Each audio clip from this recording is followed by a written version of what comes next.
नमस्कार दोस्तों, हमारे चैनल में आपका स्वागत है। आज हम एक ऐसे विषय पर बात करेंगे जो हर भारतीय के लिए गर्व की बात है। आज हम बात करेंगे भारत की एक बहुत बड़ी उपलब्धि के बारे में, जहां भारत जापान को पीछे छोड़कर दुनिया की चौथी सबसे बड़ी अर्थव्यवस्था बनने जा रहा है। जी हाँ दोस्तों, आपने सही सुना। एक समय था जब हम एक गरीब देश माने जाते थे, लेकिन आज हम दुनिया की सबसे तेजी से बढ़ती अर्थव्यवस्थाओं में से एक हैं। इस वीडियो में हम उन कारणों को जानेंगे जिनकी वजह से इतनी तरक्की हुई है और कैसे भारत आगे जाकर और भी मजबूत अर्थव्यवस्था बन सकता है। तो हमारे साथ बने रहिए।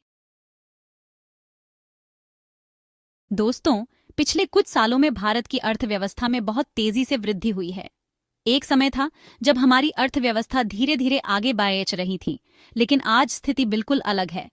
नई रिपोर्ट्स के अनुसार 2026 तक भारत जापान को पीछे छोड़कर दुनिया की चौथी सबसे बड़ी अर्थव्यवस्था बन सकता है। जी हाँ दोस्तों, आपने बिल्कुल सही सुना। 2026 तक हम दुनिया की टॉप 4 अर्थव्यवस्थाओं में शामिल हो सकते हैं, और ये सब हो रहा है हमारी तेजी से बढ़ती जीडीपी की वजह से। 2024 टू 25 में भारत की जीडीपी 6.8% की दर से बढ़ने की उम्मीद है। ये दर दुनिया की बाकी बड़ी अर्थव्यवस्थाओं से कहीं ज्यादा है। इस तेज रफ्तार विकास ने पूरी दुनिया का ध्यान अपनी ओर खींचा है और भारत अब निवेश करने के लिए एक अच्छी जगह बन गया है। लेकिन दोस्तों, ये सब एक दिन में नहीं हुआ। इसके पीछे कई कारण हैं, जैसे कि सरकार की अच्छी नीतियां, बढ़ता हुआ निवेश और सबसे जरूरी, देश के युवाओं की कड़ी मेहनत। आज भारत में बहुत सारे स्टार्टअप्स खुल रहे हैं और नए नए बिजनेस शुरू हो रहे हैं। इस तेजी से बढ़ती अर्थव्यवस्था का सीधा असर आपकी और हमारी जिंदगी पर पड़ेगा। ज्यादा नौकरियां मिलेंगी, लोगों की कमाई बढ़ेगी और देश तरक्की की नई ऊंचाइयों को छुएगा। दोस्तों, जैसा कि हमने पहले बात की, भारत की जीडीपी वृद्धि दर दुनिया में सबसे तेज है। लेकिन यह तेज वृद्धि दर सिर्फ एक आंकड़ा नहीं है। ये दिखाता है कि भारत की अर्थव्यवस्था कितनी मजबूत हो रही है। इस तेज वृद्धि का मतलब है कि देश में उत्पादन बियाच रहा है, नौकरियां पैदा हो रही हैं और लोगों की कमाई बियाच रही है। इसके साथ ही भारत सरकार द्वारा उठाए गए कई कदम, जैसे कि जीएसटी लागू करना और मेक इन इंडिया जैसे कार्यक्रमों को बढ़ावा देना, ने भी इस वृद्धि में महत्वपूर्ण भूमिका निभाई है। इस उच्च जीडीपी वृद्धि दर ने भारत को दुनिया के सामने एक मजबूत देश बना दिया है। आज दुनिया भारत को एक उभरती हुई महाशक्ति के रूप में देख रही है।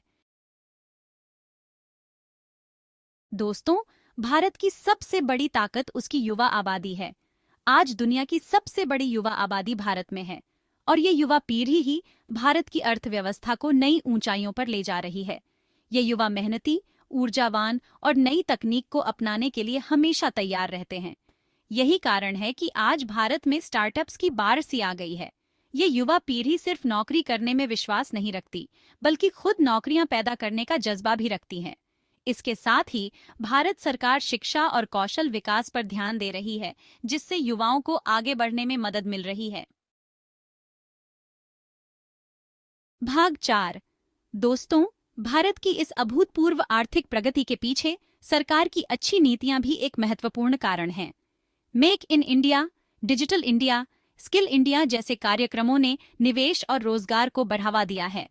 इसके अलावा जीएसटी जैसे महत्वपूर्ण आर्थिक सुधारों ने भी देश की अर्थव्यवस्था को सकारात्मक रूप से प्रभावित किया है। सरकार बुनियादी ढांचे के विकास पर भी ध्यान दे रही है, जिससे व्यापार करना और निवेश करना आसान हुआ है। भाग 5। दोस्तों, आज भारत स्टार्टअप्स का केंद्र बन चुका है। हर दिन सैकड़ों नए स्टार्टअप्स शुरू हो रहे हैं, जो न सिर्फ नई टेक्नोलॉजी ला रहे हैं, बल्कि रोजगार के नए अवसर भी पैदा कर रहे हैं। भारतीय युवाओं में नया करने की जबरदस्त भूख है और वे दुनिया की समस्याओं का समाधान ढूंढने में लगे हुए हैं। पेटीएम, ओला, फ्लिपकार्ट जैसे स्टार्टअप्स ने साबित कर दिया है कि भारत में प्रतिभा की कोई कमी नहीं है। सरकार भी स्टार्टअप्स को बढ़ावा देने के लिए कई योजनाएं चला रही है, जिससे इस क्षेत्र में और तेजी से विकास हो रहा है। भाग 6। दोस्तों, जहां एक तरफ भारत की अर्थव्यवस्था नित नई ऊंचाइयों को छू रही है, वहीं दूसरी तरफ जापान जैसी विकसित अर्थव्यवस्थाएं कई चुनौतियों का सामना कर रही हैं। जापान की बढ़ती उम्र की आबादी और घटती जन्म दर उसकी आर्थिक वृद्धि को रोक रही है। कम होती आबादी का मतलब है कम काम करने वाले लोग और कम खर्च करने वाले उपभोक्ता। पिछली कुछ दशकों में जापान की विकास दर धीमी रही है, जो उसकी वैश्विक स्थिति को कमजोर करती है। इसके अलावा जापान पर सरकारी कर्ज का बोझ भी बहुत ज्यादा है, जो उसकी अर्थव्यवस्था के लिए एक बड़ी चुनौती बना हुआ है।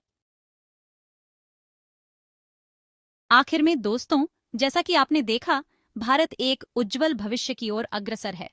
लेकिन इस उपलब्धि को बनाए रखने के लिए हमें अभी भी बहुत कुछ करने की जरूरत है। शिक्षा, स्वास्थ्य, बुनियादी ढांचे और रोजगार के क्षेत्रों में सुधार करना होगा। भ्रष्टाचार को जड़ से खत्म करना होगा और सामाजिक समानता को बढ़ावा देना होगा। तो दोस्तों, क्या भारत 2026 तक चौथी सबसे बड़ी अर्थव्यवस्था बन पाएगा? अपने विचार नीचे कमेंट करें। वीडियो पसंद आया हो तो इसे लाइक और शेयर जरूर करें और चैनल को सब्सक्राइब करना न भूलें। धन्यवाद।